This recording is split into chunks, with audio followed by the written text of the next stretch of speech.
Bienvenido a la ruta del libro, donde puedes llegar a todos tus libros favoritos. Recuerda darle like y activar la campanita para que no te pierdas ningún capítulo. La Guerra de los Mundos, del escritor H. G. Wells, Libro 1, La llegada de los marcianos, capítulo 5.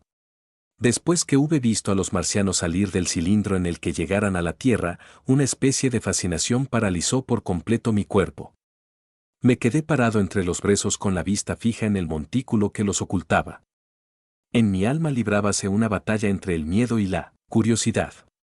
No me atrevía a volver hacia el pozo, pero sentía un extraordinario deseo de observar su interior. Por esta causa comencé a caminar describiendo una amplia curva en busca de algún punto ventajoso y mirando continuamente hacia los montones de arena tras los cuales se ocultaban los recién llegados.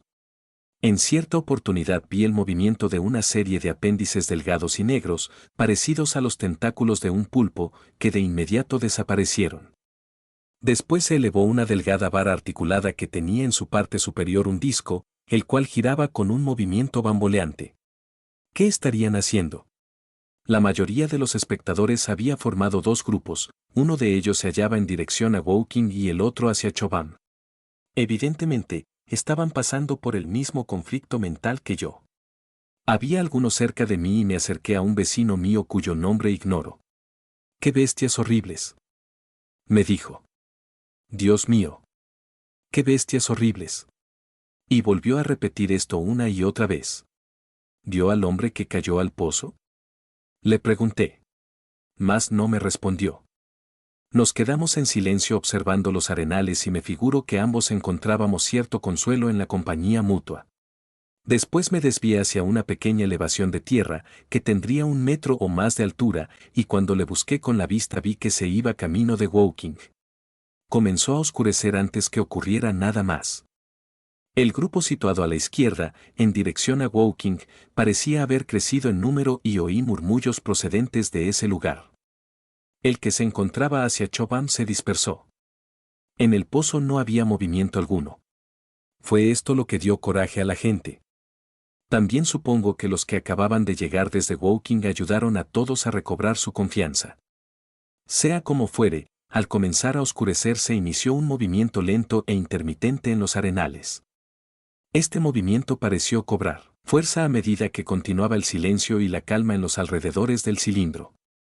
Avanzaban grupitos de 2 o 3, se detenían, observaban y volvían a avanzar, dispersándose al mismo tiempo en un semicírculo irregular que prometía encerrar el pozo entre sus dos extremos. Por mi parte, yo también comencé a marchar hacia el cilindro. Vi entonces algunos cocheros y otras personas que habían entrado sin miedo en los arenales y oí ruido de cascos y ruedas. Avisté de pronto a un muchacho que se iba con la carretilla de manzanas y gaseosas.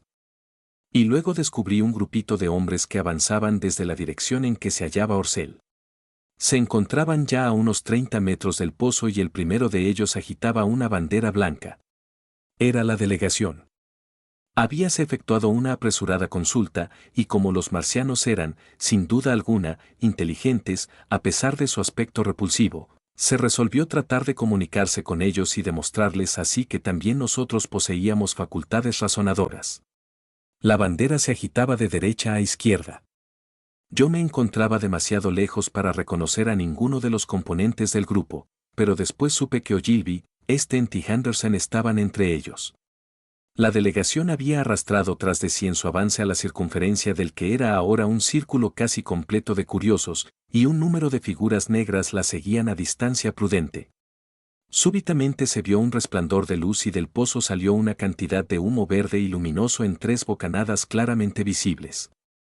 Estas bocanadas se elevaron una tras otra hacia lo alto de la atmósfera. El humo, llama sería quizá la palabra correcta, era tan brillante que el cielo y los alrededores parecieron oscurecerse momentáneamente y quedar luego más negros al desaparecer la luz. Al mismo tiempo se oyó un sonido sibilante. Más allá del pozo estaba el grupito de personas con la bandera blanca a la cabeza. Ante el extraño fenómeno todos se detuvieron.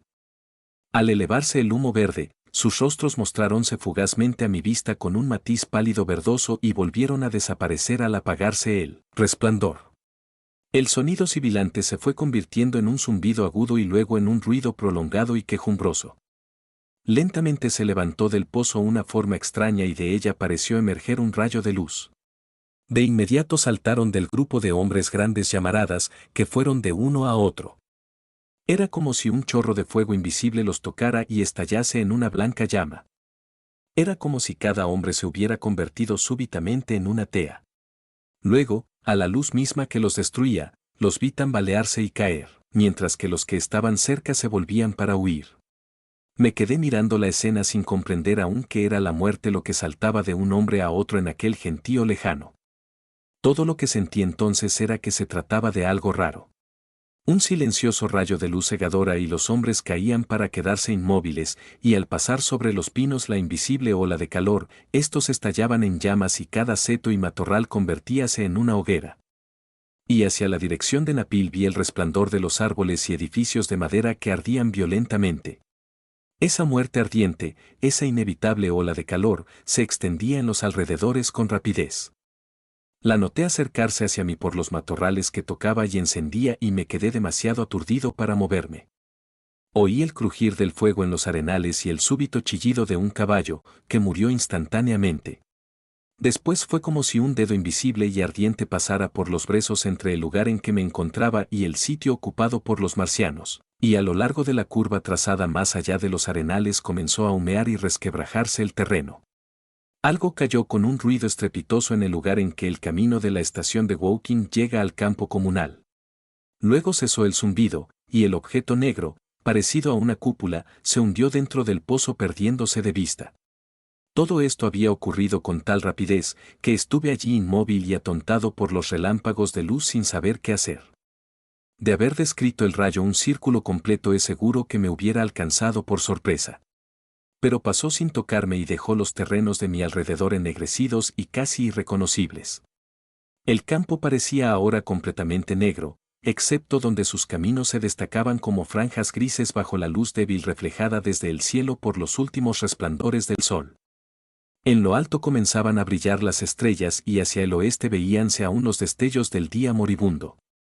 Las copas de los pinos y los techos de orsel destacáronse claramente contra esos últimos resplandores en occidente.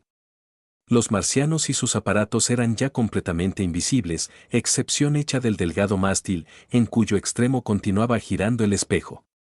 Aquí y allá se veían setos y árboles que humeaban todavía, y desde las casas de Woking se elevaban grandes llamaradas hacia lo alto del cielo. Con excepción de esto y el tremendo asombro que me embargaba, nada había cambiado. El grupito de puntos negros con su bandera blanca había sido exterminado sin que se turbara mucho la paz del anochecer. Hasta entonces no comprendí que me encontraba allí indefenso y solo. Súbitamente, como algo que me cayera de encima, me asaltó el miedo. Con un gran esfuerzo me volví y comencé a correr a tropezones por entre los brezos. El miedo que me dominaba no era un miedo racional, sino un terror pánico, no solo a causa de los marcianos, sino también debido a la tranquilidad y el silencio que me rodeaban. Tal fue su efecto, que corrí llorando como un niño.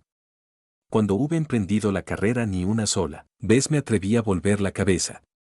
Recuerdo que tuve la impresión de que estaban jugando conmigo y que en pocos minutos, cuando estuviera a punto de salvarme, esa muerte misteriosa, tan rápida como el paso de la luz, saltaría tras de mí para matarme.